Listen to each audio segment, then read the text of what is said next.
Comment instaurer un climat créatif dans son entreprise? C'est une question qui est une nécessité. Instaurer un climat créatif dans son entreprise, ça veut dire instaurer une posture de non-jugement entre les différents acteurs d'une dynamique de groupe, d'une dynamique d'innovation, instaurer un climat de non-jugement qui va être favorable pour l'écoute des différents points de vue, pour la bienveillance entre les acteurs et pour surtout favoriser une dynamique créative pleine d'humour, de ludique, d'envie d'être ensemble et d'innover ensemble. Alors ce climat créatif, il s'instaure par de petits exercices qui vont nous aider à prendre conscience que, en effet, notre cerveau a tendance, de façon automatique, à être dans le jugement de ses propres idées, dans le jugement des idées des autres, et que cela, il est intéressant de prendre du recul par rapport à ça et de différer son jugement pour accéder à la pensée créative divergente qui va nous permettre d'aller vers des options d'idées nouvelles. Chacun, à tout âge, a un potentiel créatif. Il s'agit simplement de l'exercer, exactement comme on exerce un geste sportif quand on joue au tennis, quand on fait du golf. Eh bien, on exerce son geste. On exerce son geste pour qu'il devienne de plus en plus facile, de plus en plus fluide. Et là, de la même manière, le potentiel créatif, c'est une gymnastique mentale.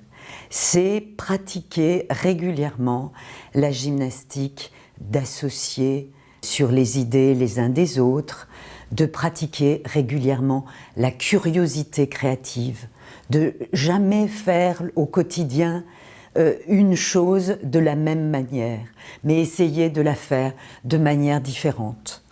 Aller au travail en prenant différents trajets, se poser des questions de manière différente. Vous savez, cette curiosité créative qu'ont les enfants ou qu'ont les grands génies, tels que Léonard de Vinci, qui habita la Touraine et qui fut un grand curieux, qui alimenta toutes ses inventions avec de la curiosité créative. Eh bien, ce potentiel créatif, on peut le réveiller à tout âge par différentes techniques qui permettent de justement fluidifier sa pensée, fluidifier son recours à son imagination pour être plus innovant. C'est quoi le processus de résolution de problèmes créatifs ou Creative Problem Solving, qui est son nom américain puisqu'il fut inventé dans les années 50 par Sid Barnes, un universitaire, et Alex Osborne, un publicitaire. C'est un processus de pensée créative structuré en plusieurs étapes. Et c'est un processus de pensée qui nous offre la possibilité de penser à chaque étape en deux modes. Un mode divergent, le moment où nous allons nous offrir le luxe de suspendre notre jugement critique et d'aller collecter une quantité d'idées par rapport à une situation problématique.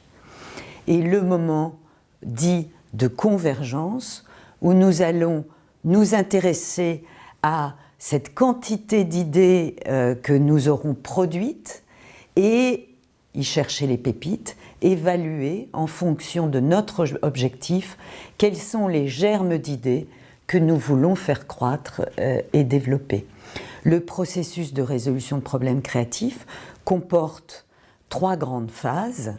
Une phase de clarification, où nous allons nous intéresser au diagnostic de la situation problématique actuelle, à la vision de ce que nous voulons atteindre, notre objectif, notre situation idéale, désirée. Et pour ce faire, nous allons ensuite formuler notre défi créatif. Avec ce défi créatif, nous entrerons dans la deuxième phase, qui est la phase de génération d'idées, avec un de ces exercices que tout le monde connaît qui s'appelle le brainstorming, mais avec bien d'autres exercices de détour créatif, pour ensuite sélectionner les meilleures idées, les renforcer, en faire des idées qui tiennent la route, et pour passer en troisième phase, la phase d'implémentation, de plan d'action, où nous allons mesurer le temps d'innovation dont nous aurons besoin et de prototypage par rapport aux idées que nous voulons faire vivre, c'est-à-dire mettre en œuvre.